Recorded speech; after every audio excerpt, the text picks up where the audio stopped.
Brought to you bye रजनीगंधा। यूं ही नहीं ताज ताज बन जाता है। शिल्पकारों का हुनर और चुनिंदा संगमरमर ताज को नायाब बनाते हैं। कुछ ऐसे ही चुनिंदा जगहों से बस खास ही चुनकर लाता हूँ। कतरे कतरे को मैं हीरे सा परखता हूँ। यूं ही नहीं मैं रजनीगंधा बन जाता हूँ। तुम अगर हमको न चाहो तो कोई बात नहीं, तुम किसी और को चाहोगे तो मुश्किल होगी। आज कुछ इस अंदाज में हैं अमेरिका के राष्ट्रपति डोनाल्ड ट्रंप। डोनाल्ड ट्रंप ने ट्रूथ सोशल पर एक पोस्ट किया है जिसमें उन्होंने कहा है, और थोड़ा अंदाज यही है, भाषा एकदम अलग हो सकती है, लेकिन ये दुष्ट चीन हमारे हाथ से भारत और रूस को निकाल ले गया है। इसका अर्थ यह है कि वो थोड़े परेशान हैं। जो किस्सा 2 दिन पुराना है लेकिन उनको आज कष्ट हो रहा है। उन्होंने उन तस्वीरों पर ये रिएक्शन है उनका जिसमें भारत के प्रधानमंत्री नरेंद्र मोदी और रूस के राष्ट्रपति पुतिन चीनी राष्ट्रपति शी जिनपिंग के साथ खड़े हुए दिखाई दे रहे थे, जो एससीओ समिट की तस्वीरें हैं। तो डोनाल्ड ट्रंप को अब लग रहा है कि कुछ गड़बड़ हो गई है। ये दोनों हमारे जो मित्र बनते बनते या हमारे साथ आते आते लोग चीन की झोली में चले गए हैं। ये क्यों आज के दिन मटेरियल है ये बात कहना, क्यों इस पे ध्यान देना चाहिए, वो इसलिए कि आज विदेशी मुद्रा की नज़र से बड़ा कमज़ोर दिन है, ख़राब दिन है भारत के बाज़ार में। भारत की करेंसी रुपया आज अपने नए लो पे, एक नए निचले स्तर पे पहुंच गया। दिन के कारोबार के बीच में $1 का दाम पहुंच गया 88.3613 रुपए। आप कहेंगे ये 3613 रुपया क्या होता है भाई? 88 रुपए 36 पैसे कहो या 88 रुपए 37 पैसे कहो, 1 पैसे के टुकड़े कहाँ से कर डाले? तो ये 1 पैसे के टुकड़े होते हैं, ये ध्यान रखिए। इसलिए होते हैं क्योंकि जब कोई आदमी हज़ारों करोड़ की डील कर रहा होता है, कोई एजेंसीज कर रही होती हैं, बैंक कर रहे होते हैं, हज़ारों करोड़ लाखों करोड़ के सौदे हो रहे होते हैं, उसमें दशमलव के कई अंकों तक का महत्व होता है। और उसका बहुत आसान तरीके से मैं आपको समझा दूं, $1 के बने 88.3613 रुपए। अब ये जो 3 डेसिमल के आगे पॉइंट्स हैं 4, इनको आप ज़ीरो बना दीजिए। आप मान लीजिए 1 के आगे 4 ज़ीरो लगाइए तो हो गए 10,000 रुपये, $10,000। और $10,000 के सामने बन गया 8,83,613 रुपये। तो अगर आप ये डेसिमल के 2 पॉइंट्स नहीं रखेंगे तो वो बनेगा 8,83,600 रुपया, या बनेगा 8,83,700 रुपये। तो अगर वो 8,83,600 रुपये बनेगा तो एक पार्टी को 13 रुपये का नुकसान है। और अगर वो 8,83,700 रुपये बनेगा तो दूसरी पार्टी को 87 रुपये का नुकसान हो जाएगा। तो ये नुकसान आप बिल्कुल, क्योंकि डेसिमल पॉइंट्स में 5 के ऊपर जाते हैं तो राउंड ऑफ किया जाता है, तो यहाँ नुकसान 13 का ही होगा किसी एक पार्टी को। लेकिन इसके आगे अब आप यहाँ 13 रुपये का नुकसान है, इसके आगे आप और ज़ीरो लगाना शुरू करिए। हर ज़ीरो के साथ ये नुकसान 13 से 130, 130 से 1300, उसके बाद 13,000, 1,30,000, 13 लाख, ऐसे बढ़ता चला जाएगा। और इसी को रोकने के लिए, इसको कम करने के लिए ये डेसिमल पॉइंट्स में जाता है। और इसीलिए ये आंकड़ा आपको कई बार देख के लगता होगा, इसलिए मुझे लगा कि आज ये बात साफ कर दी जाए कि ऐसा क्यों होता है, तो ये डेसिमल पॉइंट्स में क्यों जाता है।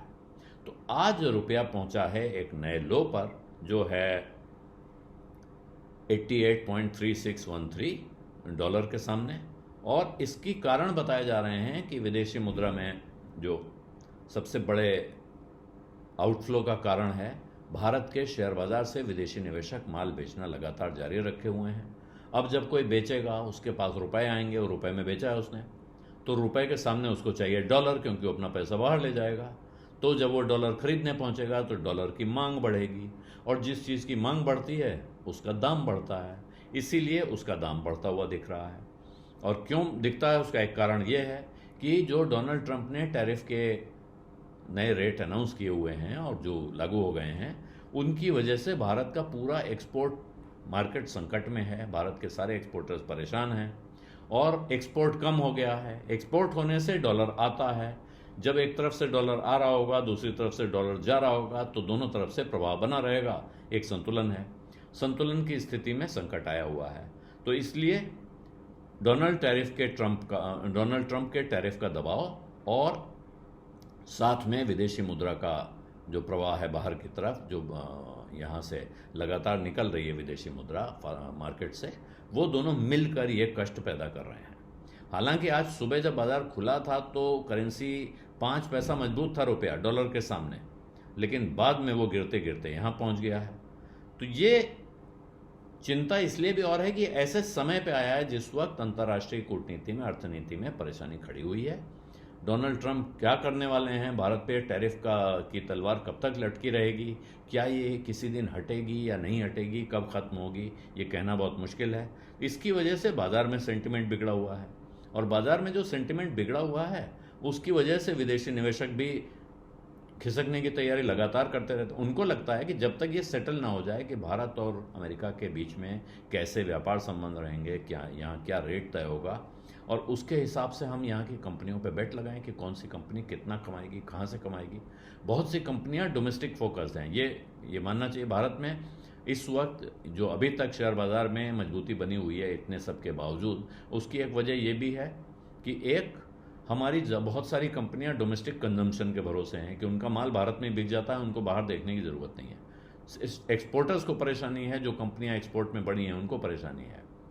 दूसरी तरफ विदेशी निवेशकों के आउटफ्लो का बहुत ज़्यादा असर शेयर बाज़ार पे इसलिए भी नहीं दिख रहा है कि यहाँ अब इनफ्लो देसी इन्वेस्टर का बहुत बढ़ गया है। भारत के DII जिनको कहते हैं डोमेस्टिक इंस्टीट्यूशनल इन्वेस्टर, वो करीब करीब उतनी खरीदारी करने लगे हैं जितना FII बेचता है। क्यों? क्योंकि SIP के रास्ते, म्यूचुअल फंड में इन्वेस्टमेंट के रास्ते बहुत पैसा भारत का आम आदमी, भारत का मिडिल क्लास, या जिसे वास्तव में भारत कहते हैं असली भारत, पहले बड़े बड़े शहरों से लोग शेयर बाज़ार में पैसा लगाते थे, अब म्यूचुअल फंड के रास्ते बहुत दूर दराज के लोग भी पैसा लगाने लगे हैं। हर महीने नियमित रूप से अपना पैसा डालते हैं SIP में, सिप कर रहे हैं। तो उसकी वजह से वो दबाव बहुत कम होता हुआ दिख रहा है। लेकिन डॉलर के बाज़ार में तो वो दबाव बनेगा अगर उधर से डॉलर का फ्लो उसी तरह से जारी नहीं रहेगा जिस अंदाज में यहाँ से डॉलर जाएगा। अगर विदेशी मुद्रा जाना जारी रहे, बढ़ जाए और आने का रास्ता कम हो जाए, बंद हो जाए, संकरा हो जाए, तो फिर जाहिर है वहाँ संतुलन बिगड़ रहा है। वो संतुलन बिगड़ने की दशा ये है अब, और उसमें एक और पेंच आ गया है कि एक खबर ऐसी आ रही है कि जो एक्सपोर्टर्स के ऑर्गेनाइजेशन हैं, जो भारत से एक्सपोर्ट करते हैं, वो रिजर्व बैंक के पास एक नई डिमांड लेके जाने वाले हैं। और वो डिमांड क्या है? वो कह रहे हैं हमको एक डिफरेंशियल रेट दे दीजिए डॉलर का, सिर्फ एक्सपोर्टर्स के लिए। और वो डिफरेंशियल रेट क्या है? हमको आप टेम्परेरीली, कुछ समय के लिए ये सुविधा दे दीजिए कि जो हमें विदेश से डॉलर आ रहा है, हम हमारा माल जाने से, उस पर हमें आप 15% लोअर रुपए का रेट दे दीजिए, 15% का डिस्काउंट देकर रुपया कन्वर्ट हो जाए। इसका अर्थ क्या होगा कि वो 103 रुपए पर $1 कन्वर्ट करना चाहते हैं। जब वो डॉलर लेके आए हैं तो उनको $1 के अगेंस्ट 103 रुपया मिल जाए। इससे क्या होगा, वहाँ थोड़ा जो टैरिफ का उन पर दबाव पड़ रहा है, वो उस टैरिफ को न्यूट्रलाइज करने के लिए अपने अमेरिकन खरीदार को कहेंगे थोड़ा हम आपको डिस्काउंट दे देते हैं, क्योंकि हमें अब रुपया ज़्यादा मिल रहा है डॉलर के सामने। और डॉलर रुपए में जो हम कीमत हमारी बनती है वो निकालेंगे और उसका कन्वर्जन रेट लगाएंगे और कहेंगे आपको हम सस्ते में बेच देंगे। तो ये उनकी नज़र से तो अच्छा दिख रहा है कि वहाँ से धंधा भी चलेगा, अच्छा होगा, ठीक है भाई, आपका तो सब बढ़िया हो गया। यहाँ रिजर्व बैंक इसको कैसे एडजस्ट करेगा, कैसे इस पर राजी होगा, ये एक विकट प्रश्न है। क्योंकि आपको डॉलर बेचना है, आप कह रहे हैं डिस्काउंट, लेकिन आपको मिल रहा है ज़्यादा पैसा उसके सामने। मुझे मान लीजिए उसी दिन डॉलर खरीदना है, मुझे विदेश जाना है। आपके किसी के बच्चे विदेश में पढ़ते हैं, आपको हर 6 महीने में फ़ीस देनी होती है, तो वो फीस देने के लिए आपको एक मोटी रकम डॉलर में चाहिए। यहाँ 103 का भाव चल रहा है, तो क्या मुझे भी 103 रुपये का डॉलर खरीदना पड़ेगा? और अगर मुझे खरीदना पड़ेगा, भाई मैं क्यों खरीदूंगा? मैं तो कहूँगा नहीं 88 का 75 कर दो। इनको आप छूट दे रहे हैं, इनके लिए इधर डिस्काउंट लगा रहे हो, हमारे लिए उधर लगा दो। वो होने वाला नहीं है। तो ये कैसे रिजर्व बैंक इसका हल निकालेगा? क्या डोनाल्ड ट्रंप अब जल्दी ही अपना विचार बदलने वाले हैं? ये बहुत सारे सवाल हैं जिनका जवाब ट्रेड को चाहिए, इंडस्ट्री को चाहिए, इकोनॉमिस्ट को चाहिए, और सबसे ज़्यादा शेयर बाज़ार को चाहिए, जिसका सेंटिमेंट इसी के भरोसे टंगा हुआ है। लेकिन आज की तारीख में चिंताजनक, परेशान करने वाली खबर है कि डॉलर के सामने रुपया एक नए लो पे पहुंच गया है। बीज अड्डा में आज इतना ही। अब इजाजत दीजिए। धन्यवाद। नमस्कार।